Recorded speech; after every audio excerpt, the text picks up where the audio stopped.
अब मैं जो इस वीडियो में बताने जा रहा हूँ वो बहुत ही इम्पोर्टेंट इन्फॉर्मेशन है देश की सभी बहन बेटियों के लिए। कैसे आप लोगों को इस जाल में फंसाया जाता है, कैसे एक नेटवर्क क्रिएट किया जाता है जहां आप उनकी राडार पर आ जाती हैं। आप सभी यूट्यूब वासियों को प्रसंजय का नमस्कार। सोचा था आने वाले 2 वीडियो कॉमेडी पे बनाऊंगा, जनता का थोड़ा मनोरंजन करूंगा, स्ट्रेट फॉरवर्ड वीडियो बना रहा हूँ, थोड़ा ट्रैक चेंज करूंगा। लेकिन अभी खुदा हाफिज का ट्रेलर लॉन्च हुआ है। जी हाँ, विद्युत जामवाल की फिल्म खुदा हाफिज। देखा आपने? नहीं देखा तो जाकर देखना। इस फिल्म में एक सच को दिखाया गया है, एक सच्ची घटना पर यह फिल्म आधारित है। लेकिन जिस एक सच को इस फिल्म में दिखाया है, ऐसा ही एक सच मेरे पास रखा था बहुत समय से। आज उस सच को जनता के सामने लाने का समय आ गया है, क्योंकि अब एक फिल्म भी आ रही है, तो शायद आपको मेरे इस सच पर यकीन आ जाए। इस फिल्म में तो सिर्फ एक इंसिडेंट को दिखाया गया है, पर ऐसे बहुत से इंसिडेंट हमारे भारत देश के बहुत से गांवों में, बहुत से शहरों में होते रहते हैं। ऐसी खतरनाक साजिशों का शिकार हमारे देश की बहन बेटियां बनाई जाती हैं। कैसे बनाई जाती हैं और उन साजिशों से उन्हें कैसे बचाया जाए, इस वीडियो को अंत तक देखेंगे तो सब कुछ पता चल जाएगा। आप सभी वीडियो देखने वालों से मैं यही कहना चाहता हूँ कि विद्युत को सपोर्ट करना। अपना ही बंदा है, मेहनत देखना उसकी। कोई कर सकता है क्या वैसा? अब तक सपोर्ट किया है ना? किरण को किया है ना सपोर्ट? ओ तेरी सपोर्ट किया है ना? प्रेम इज बैक सपोर्ट किया है ना? वाव सपोर्ट किया है ना? क्या नतीजे निकले पता है ना सबको? क्या नतीजे निकले? दबा दबा के इनकी फिल्में देखी, अपनी जेब से अपनी मेहनत का पैसा निकाल निकाल कर करोड़ों रुपए इन तक पहुंचाए हैं। वो करोड़ों रुपए कहाँ पहुंचे पता है ना? मुझे बताने की जरूरत तो है नहीं, और ना मुझे डर है, क्योंकि सबूत तो सबके सामने है कि हुआ क्या। नतीजे आए ना सामने, तभी तो 100 लड़कियां फंस गई जाल में इंसानियत के दुश्मनों के। यही तो एजेंडा चल रहा है, यही तो एजेंडा चल रहा है। तो इस बार अपने बंदे को सपोर्ट करना। पाकिस्तान में सपोर्ट करेंगे विद्युत जामवाल को। सबसे पहले बात करते हैं 100 से अधिक संख्या में गायब हुई उन लड़कियों के बारे में जिन्हें अपने घर से दूर कर दिया गया, जिन्हें अपने परिवार से दूर कर दिया गया हमेशा के लिए। जब से मुझे इस घटना के बारे में पता चला है, तब से मुझे एक ही बात रह रहकर याद आती है कि वो सभी 100 लड़कियां इस देश की बेटियां थीं, किसी की बहन थी, किसी माँ बाप की लाडली थी, किसी के घर का मान सम्मान थी। आज वो कहाँ है? आज वो उन बंद तहखानों में हैं, उन बंद कमरों में हैं जहां उनकी चीखें सुनने वाला कोई नहीं है, जहां उनकी आंखों से गिरने वाले आंसुओं को पहुंचने वाला कोई नहीं है। जब तक जिंदा रहेंगी, नरक से बदतर जीवन जीने के लिए मजबूर किया जाएगा उन्हें। वो सभी हैं खाड़ी देशों में। जी हाँ, सन 2018 मार्च अप्रैल के मध्य का मामला है। जयपुर पुलिस ने एक इंसानियत के दुश्मन को गिरफ्तार किया जिसका नाम शायर था। उसने पिछले 12 वर्षों में 100 से अधिक लड़कियों को, हिंदू लड़कियों को, खाड़ी देशों में बेचने का अपराध किया था। पता है आपको उसे एक लड़की की कीमत कितनी मिलती थी? 12 लाख रुपए। जी हाँ, चौंक गए? 12 लाख रुपए तो उसे यहाँ जयपुर में मिलता था इन हैंड। तो आगे की कीमतों का अंदाजा आप खुद लगा लीजिए। इस मामले को सरकार ने और प्रशासन ने जाने क्यों दबा दिया, लेकिन हम अब इस मामले पर इस वीडियो में बात करेंगे। इस कन्या भ्रूण हत्या कर देने वाले घटिया मानसिकता वाले समाज के बीच में कुछ अच्छी सोच वाले माता पिता एक बच्ची को जन्म देते हैं, उसके नन्हे नन्हे पैरों को चलना सिखाते हैं, उसे पाल पोस कर बड़ा करते हैं, उसे पढ़ाते हैं, लिखाते हैं, उसके छोटे छोटे सपने पूरे करते हैं। और जब वो लड़की 20-25 वर्ष की हो जाती है और अचानक से गायब हो जाती है, कैसा लगता होगा उन माँ बापों को? और उन्हें पता भी नहीं है कि उनकी बच्ची गई कहाँ है। उनकी वो बच्ची खाड़ी देशों में नरक से बदतर जीवन जीने के लिए मजबूर की जा रही है। पता है आपको, पहले छोटे छोटे बच्चे ह्यूमन ट्रैफिकिंग का शिकार होते थे। उन्हें खाड़ी देशों में भेजा जाता था। वहाँ ऊंट की रेस होती थी, उस ऊंट के पीठ पर बैठाकर उन बच्चों को दौड़ाया जाता था। जब तक वो बच्चे रो रो कर मर नहीं जाते थे, तब तक वो रेस चलती थी। उस पर तो अब लगाम लग चुकी है, लेकिन अब ये सब कुछ हो रहा है। जी हाँ, अब हमारे भारत देश की बहन बेटियों पर इन गिद्धों की नज़र पड़ चुकी है।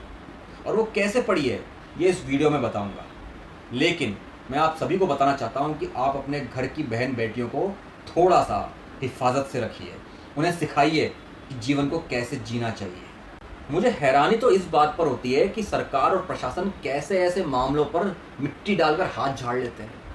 ये मामले तो जनता की सुरक्षा से जुड़े हुए हैं। जनता की सुरक्षा सरकार की जिम्मेदारी होती है। जनता सरकार को चुनती है अपनी सुरक्षा के लिए और सरकार प्रशासन को नियुक्त करती है जनता की सुरक्षा के लिए। लेकिन जब जनता की सुरक्षा के ऐसे मामले होते हैं तो सरकार उन मामलों को जनता से ही छिपा जाती है। अरे जब तक जनता को बताओगे नहीं तब तक जनता अपनी बहन बेटियों का बचाव और उनकी सुरक्षा कैसे करेगी। अरे मैं ये सोचता हूँ, क्या आप सब लोगों की आत्मा पर बोझ नहीं रहता क्या? अब बड़े बड़े अधिकारी, बड़े बड़े नेता, बड़े बड़े अफसर ऐसे मामले जानने के बाद दबाकर चले जाते हैं घर पर। अपने त्यौहार सेलिब्रेट करते हैं, अपनी कामयाबी सेलिब्रेट करते हैं, अपने बच्चों की खुशियाँ सेलिब्रेट करते हैं, अपनी राजनीतिक पार्टी की जीत सेलिब्रेट करते हैं। कैसे? 100 लड़कियां बिक चुकी हैं खाड़ी देशों में, उनकी जिंदगी नरक से बदतर हो चुकी है और आप लोग क्या कर रहे हैं? सरकार बचाने में लग रहे हैं। होटलों में विधायकों को रख रखा है, उनकी खातिरदारी हो रही है, लेकिन उन 100 लड़कियों का कुछ नहीं पता। उनके बारे में जरा भी सोचने की फुर्सत नहीं है, क्या बीत रही होगी। लेकिन नहीं, सबको सरकार चलानी है, आराम से कुर्सी पर बैठ के मलाई खानी है। आप वही सरकार है ना जो जनता के दरवाजे पर आकर वोट मांग मांग कर जनता से तमाम तरह के वादे इरादे कर जाते थे, और जब जनता की सुरक्षा का मामला आया तो खट कन्नी काट गए। और अफसरों को भी आराम से कुर्सी तोड़नी है, आराम से मोटी सैलरी का चेक चाहिए। कौन खोले ऐसे सच के पन्ने जिनसे काम का बोझ बढ़ जाए? जब आपको ऐसे मामलों का पता चलता है, 100 से अधिक लड़कियां बेच खाई खाड़ी देशों में इंसानियत के दुश्मनों ने, वहाँ उनका क्या हाल हो रहा होगा, क्या हश्र हो रहा होगा, उन पर क्या बीत रही होगी, और आप लोग आराम से ऐसे मामलों को दबाकर, मिट्टी डालकर, हाथ झाड़ कर चले जाते हैं अपने घरों पर। सेलिब्रेट करते हैं अपनी ज़िंदगी, सेलिब्रेट करते हैं अपने त्यौहार, सेलिब्रेट करते हैं अपने बच्चों की कामयाबी, सेलिब्रेट करते हैं खुद की कामयाबी, सेलिब्रेट करते हैं तमाम खुशियों के वो पल जो आपकी ज़िंदगी में है। लेकिन उन 100 से अधिक लड़कियों का क्या? ये तो सिर्फ 100 लड़कियों का उदाहरण आया है, न जाने कितनी घटनाएं हो चुकी हैं। किस दिशा में जा रहा है देश? पूरी तरह स्वार्थी बनता जा रहा है। मुझे मालूम है ये मामले पैसे की ताकत में गुम होकर रह जाते हैं। आरटीआई लगा के देख लेना, कोई भी। जयपुर का मामला है सन 2018 मार्च अप्रैल के मध्य का। मुझे थाने का नाम भी पता है, लेकिन मैं चलाकर नहीं लेना चाहता। मालूम कर लेना, जो मालूम करना चाहेगा वो कर सकता है। मैं इस सच को सिर्फ और सिर्फ इसलिए सामने लेकर आ रहा हूँ कि जो बहन बेटियाँ जा चुकी हैं उनके लिए तो हम कुछ भी नहीं कर सकते, कुछ भी नहीं। लेकिन जो बहन बेटियाँ देश में हैं उनकी सुरक्षा और बचाव के लिए मैं ये सच सामने ला कर रख रहा हूँ, ताकि वो इस सच को जानने के बाद अपनी समझ से सही और गलत का डिसीजन ले सके। क्योंकि हम हिंदुओं ने अपनी बहन बेटियों को पाल पोस कर इसलिए बड़ा नहीं किया है कि ये इंसानियत के दुश्मन उन्हें अपने जाल में फंसाते रहें और खाड़ी देशों में बेचते रहें। अब मैं जो इस वीडियो में बताने जा रहा हूँ वो बहुत ही इम्पोर्टेंट इन्फॉर्मेशन है देश की सभी बहन बेटियों के लिए। कैसे आप लोगों को इस जाल में फंसाया जाता है, कैसे एक नेटवर्क क्रिएट किया जाता है जहाँ आप उनकी राडार पर आ जाती हैं। बहुत सी ऐसी एप्लीकेशंस होती हैं जो सोशल मीडिया पर डाली जाती हैं, जिनमें पैसा कमाने का लालच दिया जाता है, फेमस होने का लालच दिया जाता है। तरह तरह के ऐसे सपने दिखाए जाते हैं जिसमें हमारे भारत देश के ज़्यादा से ज़्यादा लोग फंसते हैं, युवा। जो हमारे देश की बहन बेटियां हैं, भाभियां हैं, जिस तरह से घाघरे घुमा घुमा कर सोशल मीडिया पर नाचती हैं, जिस तरह से अपने कपड़े उतारती हैं, पूरे ही कपड़े उतार देती हैं किसी किसी वीडियो में तो, और जिस तरह से अपना मुजरा पेश करती हैं, तो आप लोग अपने कामयाब होने के नशे में इतने चूर हो जाते हो कि आपको ये पता ही नहीं चलता कि ये गेम क्या है। आप लोग क्या सोचते हो कि आप फेमस हो रहे हो? नहीं, आप लोगों को एक नेटवर्क के थ्रू यूज़ किया जा रहा है। आप लोग खाड़ी देशों में बैठे हुए हवस के हैवान जो हैं उनकी राडार पर हो। वो लोग आपको देख रहे हैं। उन एप्लीकेशंस पर जो लालच दिया जाता है पैसा कमाने का, वो तो एक थोड़ा सा लालच है कि कुएं भरे पड़े हैं, बेहिसाब दौलत है। वो एक चारा है जिसे आप देख नहीं पाते। आप वो कर जाते हैं जो आपको नहीं करना चाहिए। वो 250-300 लोग वहाँ पर बैठ के काम करते हैं, ऐसे ऐसे वीडियो वायरल करते हैं जिसमें आपको लगता है कि अरे मुझे इसमें व्यूज़ आए, मुझे इसमें लाइक आए, थोड़ा सा क्लीविज दिखाया है, थोड़ा सा ये किया, थोड़े से कपड़े कम पहने और मैं वायरल हो गई। फिर आपकी ये चीज़ें, ये हरकतें बढ़ती जाती हैं और वहाँ आपको रडार पर लिया जाता है। वहाँ जैसे ही किसी ने सिलेक्ट किया कि ये लड़की चाहिए, आनी चाहिए, तब वहाँ का नेटवर्क ऑन होता है और वो नेटवर्क घूमते घूमते घूमते भारत तक पूरा फैला हुआ है। वो आपको ऐसे ऐसे झूठे वादे किए जाते हैं, झूठे झूठे लालच सपने दिखाए जाते हैं, शूटिंग के सपने, फ़ोटोशूट के सपने, फैशन शो के सपने, एल्बम के सपने। और ये सब कुछ बहुत स्लो होता है, एकदम से अचानक से कुछ नहीं होता।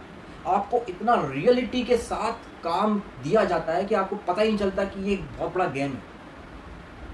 आपका बाकायदा शूट होगा, बाकायदा आपको पेमेंट होगा, बाकायदा आपको लगेगा कि अरे यार मैं तो ज़िंदगी बन गई मेरी। मैंने जो सोशल मीडिया प्लेटफॉर्म को जिस तरह यूज़ किया, वाह मेरी तो लाइफ ही पलट गई। वो सब कुछ दूसरी लड़कियां भी देखती हैं तो वो भी उसे ही फॉलो करती हैं और उनका काम चल निकलता है।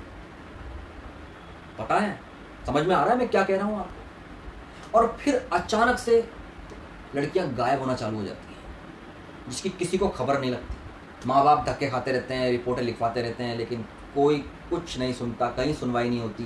थक हार के आंसू बहाते हुए बैठ जाते हैं अपनी बेटी के और बच्ची के इंतजार में, लेकिन वो कभी नहीं आती क्योंकि वो तो देश से ही बाहर भेज दी गई है, खाड़ी देशों में, हवस के हैवानों के आगे। अरे ये जो मुजरा तुम लोग यहाँ करती हो ना सोशल मीडिया पे, ये तुम्हें कितना भारी पड़ता है तुम्हें पता नहीं। तुम्हें ऐसी हालत कर दी जाएगी तुम्हारी कि तुम ज़िंदगी भर हवस के हैवानों के सामने मुजरा करती रहना। फिर वहाँ करना जितने कपड़े उतारना ना, वो पूरे कपड़े उतारेंगे तुम्हारे, और तब तक तुम्हारे शरीर को नोचा जाएगा जब तक तुम्हें एड्स नहीं हो जाता। ना जाने कितना ज़िंदगी का टाइम निकल जाएगा और उस एड्स होने के बाद आपको भारत में ही रेड लाइट एरिया में भेज दिया जाएगा, एक विशेष संप्रदाय को टारगेट करके उनमें एड्स फैलाने के लिए। समझ रहे हो मैं क्या कह रहा हूँ? होता है ऐसा। कुछ सालों पहले मैंने सोशल मीडिया पे एक वीडियो देखा था जिसमें एक लड़की को मुंबई के रेड लाइट इलाके से पुलिस ने रिकवर किया। बहुत सारी लड़कियों को रिकवर किया था। वो एक लड़की सामने आई और फूट फूट कर रो रही है। उसने अपनी कहानी बताई कि सोशल मीडिया पर इंसानियत के एक दुश्मन ने अपना नाम बदलकर उसे मोहब्बत के जाल में फंसाया, अपनी शेर व शायरी से अट्रैक्ट करके उसको फांस लिया, उसे मिलने बुलाया। वो जा नहीं रही थी, बहुत बहुत बहुत मिन्नतें करके उसको मिलने बुलाया और वो मिलने गई। फर्स्ट मीटिंग थी। जैसे ही मिलने गई, कार खड़ी थी, उसने कहा चलो कार में बैठते हैं। भरोसा तो था ही लड़की को। कार में बैठी। जैसे ही कार में बैठी, दो जने अचानक से दोनों दरवाजे से अंदर आए और क्लोरोफॉर्म सुंघा दिया और वो बेहोश हो गई और उसकी आँखें खुली मुंबई के रेड लाइट इलाके में। वो उसे वहाँ बेच गए। और उसके बाद जब वो पुलिस के सामने फपक फपक कर रो रही है, फूट फूट कर रो रही है, अपना दर्द बयां कर रही है कि उसने नरक की ज़िंदगी जी है यहाँ पे, तो जब भारत देश में लड़कियों के साथ ऐसा कर देते हैं तो सोचो आप खाड़ी देशों में उनका क्या हाल होता होगा। वहाँ से तो रिटर्न भी नहीं है, उम्मीद भी नहीं है। उम्मीद छोड़ो, उम्मीद की कोई किरण तक नहीं है उनके पास। मुझे एक चैट बॉक्स का नाम मेरे दोस्त ने बताया था, मुझे याद नहीं आ रहा, और उस दोस्त का नंबर भी लग नहीं रहा है, नॉट रीचेबल बता रहा है। वो चैट बॉक्स इंसानियत के दुश्मनों ने ही बनाया है और उस पर हमारी हिंदू लड़कियों से चैट की जाती है। उस चैट बॉक्स में जब कोई हिंदू लड़का एंटर करता है तो उसकी प्रोफाइल क्रिएट ही नहीं हो पाती है, और हो भी गई कैसे तैसे करके तो हिंदू लड़की इग्नोर करती है उसको। ऐसा सिस्टम है उसमें, उसको आउट कर दिया जाता है उस चैट बॉक्स से। और उस चैट बॉक्स पे वो सब कुछ हो रहा है, मिलना मिलाना, timing, phone call, WhatsApp chat, सब कुछ हो रहा है। तो ये तो एक एग्जाम्पल है। ऐसे बहुत से सोशल मीडिया प्लेटफॉर्म हैं जहाँ ऐसा शिकंजा बनाया जा रहा है जिसमें आप लोग फंसते जा रहे हो, लेकिन आपको पता नहीं है कि आपको जीवन भर खाड़ी देशों में बैठे हवस के हैवानों के सामने मुजरा करना पड़ेगा, वो भी बिना कपड़ों के। समझे? तो देश की बहन बेटियों, थोड़ा संभलो, अपनी समझ का, अपने दिमाग का उपयोग करो कि तुम अपने आप को किस दिशा में लेके जा रहे हो। अरे तुम्हारे अंदर टैलेंट है, डांस का टैलेंट है या किसी और आर्ट का टैलेंट है, तो उसे एक मंच प्रदान करो, मंच पर लेकर जाओ, चाहे छोटे लेवल पर ही हो, सिटी लेवल पर ही हो, स्टेट लेवल पर ही हो। थोड़ा संभलो भाई, पापा की परियों, थोड़ा संभलो। ये आपका भविष्य ना मैनिपुलेट किया जा रहा है। देश में सभी के घरों में बहन बेटियां हैं और आजकल की लड़कियां बहुत पढ़ी लिखी हैं, समझदार हैं, अपना अच्छा बुरा खुद समझती हैं। अपना अच्छा बुरा खुद समझती हैं। एक मिनट एक मिनट एक मिनट, मैं कुछ आपको दिखाना चाहता हूँ। तो ये हैं हमारी आज की पापा की परियां, जिन्हें पुलिस ने भोपाल के एक हुक्का लाउंज से पकड़ा। 32 लोगों को गिरफ्तार किया गया, जिसमें 15 तो पापा की परियां थीं। और इनके साथ कौन था पता है? प्यार मोहब्बत फैलाने वाले संप्रदाय के आशिक। इन पापा की परियों को इनमें शाहरुख, सलमान, आमिर और सैफ अली तो नजर नहीं आ रहे थे। इमरान हाशमी, अच्छा अच्छा, पर मुझे तो नजर नहीं आ रहे। मुझे तो एक नंबर के नशेड़ी गंजेड़ी नजर आ रहे हैं। वाह, क्या चॉइस है पापा की परियों की। एक बात तो है पापा की परियों, इन प्यार मोहब्बत फैलाने वालों ने तुमको छोड़ा तो नहीं होगा, गंदा तो कर ही दिया होगा ना। पापा की परियां तो मुझे कहीं से नजर नहीं आ रही। तुम 4 बच्चों की अम्मा लग रही हो सबकी सब। अब आए हैं हम इस वीडियो के एंडिंग पॉइंट पर। मैंने क्या कहा था, आपकी रूह कांप जाएगी। मैं आपको कुछ दिखाना चाहता हूं, देखिए। इस हिंदू लड़की को एक टिकटॉकिये से प्यार हो गया था, जिसमें इसे शाहरुख, सलमान, आमिर, सैफ अली या फिर इमरान हाशमी नजर आया होगा। ये चली गई उसके साथ होटल में, अपने शरीर की भूख मिटाने, अपने माता पिता का सम्मान मिट्टी में मिलाने। पर वहां 6 और टिकटॉक स्टार मौजूद थे। सातों टिकटॉकियों ने इसके साथ मिलकर बलात्कार किया, और आखिर में सातों ने इसके मुंह पे अपना यूरिन छोड़ दिया। सोचिए आप, 30-35 सालों से जिन मुगलों को आप सभी ने अपना हीरो बना के रखा है ना, ये उसी के नतीजे हैं। उन मुगलों का एजेंडा यही तो था। डी कंपनी की छत्र छाया में उनका साम्राज्य फैला, और उन्होंने अपना गेम पूरे भारत में घुमा दिया। समझे या नहीं? या अब भी दिमाग की खिड़कियां बंद करके बैठे रहोगे इतना सब कुछ देखने के बाद? देखो, देखा आपने? अब मैं आपसे ये कहना चाहता हूं कि ये इंसानियत के दुश्मन इसी भारत देश में रहकर हिंदू लड़कियों के साथ क्या क्या करते हैं। तो आप सोचिए कि भारत देश से बाहर उस खाड़ी देश में उनके साथ क्या क्या होता होगा। रूह कांप जाएगी ना। हर पापा की अपनी बेटी होती है, और हर बेटी अपने पापा को परी रखती है। अच्छी बात है, लेकिन अपनी परी को जीवन भर अपनी आंखों के सामने रखना है, तो उस परी को थोड़ा समझाओ। मैंने ये वीडियो बना के अपनी जिम्मेदारी पूरी कर दी है। अब बाकी मैं आप पर छोड़ता हूँ जो वीडियो देख रहे हैं, कि इस देश में सभी घरों में बहन बेटियां हैं, तो उन तक ये वीडियो पहुंचना चाहिए कि नहीं पहुंचना चाहिए, ये आप पर छोड़ता हूँ। तो चलता हूँ, आने वाले वीडियो में मिलता हूँ। नमस्कार।